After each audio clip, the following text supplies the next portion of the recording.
This ETF performed well during the crash, but also the recent rally. And we will look at some very interesting history pertaining to the previous bear market. So first off, read this disclaimer carefully. We are going to look at the TLT, the iShares 20+ year Treasury bond ETF. The bond market is one of those, government bond markets more specifically, is one of those classical safe havens. And we have the history here of the TLT, and going all the way back here to March 2010. Within this entire time frame, we do have an 86% gain. So you can see that, if you look at the more recent developments, this one has, had a pretty steady increase. So even during the crash and the recent rally, we do see this one, well, it's been in an uptrend. So if we do measure the move from this low all the way up to, let's take that high, that's a 50% move. And this is on, a Treasury bond ETF, okay? That's really impressive. If we look at correlations here, you see that we only have a 37% positive correlation between this ETF and the S&P 500. That's also, of course, very interesting. You could certainly make the case that this ETF is currently overpriced. The RSI, it's, 66 at the moment, but it's been elevated throughout this entire period, so it is in a very strong uptrend and above all the key moving averages. Let's also quickly look here at the daily data points. So we are above most moving averages. Nice positive slant to them. Excepting these, but the 5 and the 10-day moving average, they are very erratic. They respond very quickly to price action. And here you can see actually a negative correlation, minus 70% with the S&P 500. But when it comes to correlations, it's best when you view it over a longer time frame, like I do here with the weeklies. So I did talk a bit about the previous bear market. So we can look at something that's rather comparable to this ETF, and that's the US 30-year T-bond futures. Because then we get a lot more history. So let's actually go way back. So here as an example, here we have the dot-com bubble, but you can see that this one started to rise. Well, let's actually overlay here. Let's have an overlay. Let's have this by the S&P 500 ETF as an overlay. Like that. Okay, it kind of smooshes the data. Well, it will enable us to do a little bit though. So you can see here, so this is the 30-year Treasury bond here. This is the S&P 500. So you can see that here the S&P 500 is going down, but the bond ETF, you see it's increasing.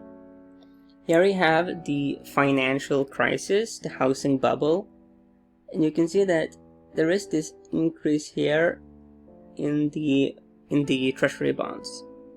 So let's now remove this overlay. So here you can see a pretty significant move during the dot-com bubble. So let's measure from this low to this high. That's approaching a 60%. Well, that's maybe taking a bit too long. Let's do it like this then. 38%. That's pretty darn good. So during the dot-com bubble, these government, longer-term bonds, they were very beneficial. Let's now look at the financial crisis. So if we measure the move, let's zoom in a bit, like this, and we measure from here to that high. That's a 35% move. You do, however, see that it reached a high here in December 2008, and then we saw a significant pullback. Around March, it's around here that the S&P 500 reached the low, and you saw, a major rally in stock. When that happened, you did have a lot of people selling out of their government bonds and rather going into the stock market because, the possibility for bigger gains was quite significant.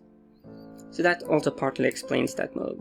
And here again, the futures basically mirror what we saw here with the TLT. I have now added the correlation on the weekly data points between this bond futures and the TLT, and at this point there's like a 96% positive correlation, so they basically move together. So you might ask yourself, given the recent move, maybe it's too late. The thing is that I did talk about the TLT in one of the previous videos. It's actually one of the first ones. I did say that during bear markets, when there's a lot of uncertainty, people do flee to government bonds. So there has obviously been a significant move. The thing is that we do, for all intents and purposes, still have an uptrend. So this is in the reign of the bulls. It just is.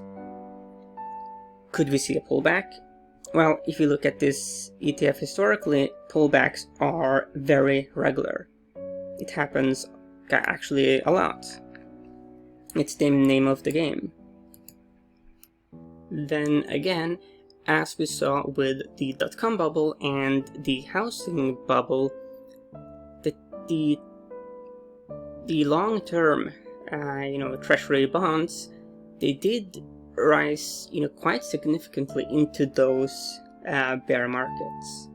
It is highly unlikely that, the current bear market in the S&P 500 is finished, because the bull market we had after the financial crisis, way back in March 2009, it is literally the oldest bull market in history. And it doesn't make any sense that after the longest bull market, we will have the literally the shortest bear market. So what is most likely to happen is something we have seen in previous bear markets. There's an initial crash. You then see a rally that is to a significant extent fueled by short covering and interventions. We have seen that the central bank, the Federal Reserve, they have gone ballistic. They have just gone nuclear. They are doing anything they can to prevent a total meltdown. That could, of course, push stocks further. The issue, though, and the reason why we do see that there are these rollovers and the bear markets become more elongated, that's because when stocks continue to move, there's a lot of people who remember what happened back here, and they are like, well, that was very uncomfortable, that was very traumatic. So they start to think, maybe I should just go into cash. So that's the paradox. As stocks move up now, that could actually increase significantly the selling pressure, because now people have a nicer place to exit. So yeah, but of course one of the most important sayings is to don't fight the Fed. That is very important. The Fed is extremely powerful. They can just print trillions with the T, trillions of dollars with just spontaneously. So they do have that power, but given the moves we are seeing in these safe havens, like these bonds, and also in gold and other of these refuges, there are strong signs that there is this breach of faith in the system. So here we have a bit more data about the TLT. While taking a different approach from our benchmark, TLT effectively captures the far end of the Treasury curve in a liquid package, exclusively holding bonds with 20 plus years to maturity. TLT is by design very sensitive to long-term interest rate movements. The fund has higher duration than our benchmark. Yeah. So you can see that the expense ratio is really low. It's 0.15%. Assets under management is a whopping $18 billion US. So that's not a problem. Average daily dollar volume is also huge, approaching $3 billion US. This deep liquidity means there is an options market, and that enables tremendous opportunities. So yeah, the options market is amazing. So, and here you can see, the top holdings. What kind of data do we have here on the options? Yeah, we do get some. We do get some options here. Anyway, that was a bit about bonds, the fixed income market in general, and particularly government bonds are viewed as being boring by a lot of people. The fact of the matter is that the bond market is way more powerful and important than the stock market. And in the hierarchy, above the bond market, you have the forex market. And above the forex market, the king of them all, the ultimacy of power, is the derivatives market. So that's how the hierarchy works. So, in other words, it is very important to learn more about the bond market, and a TLT, it's a really good starting point. Whatever you do, of course, you want to let the trend be your ultimately best friend.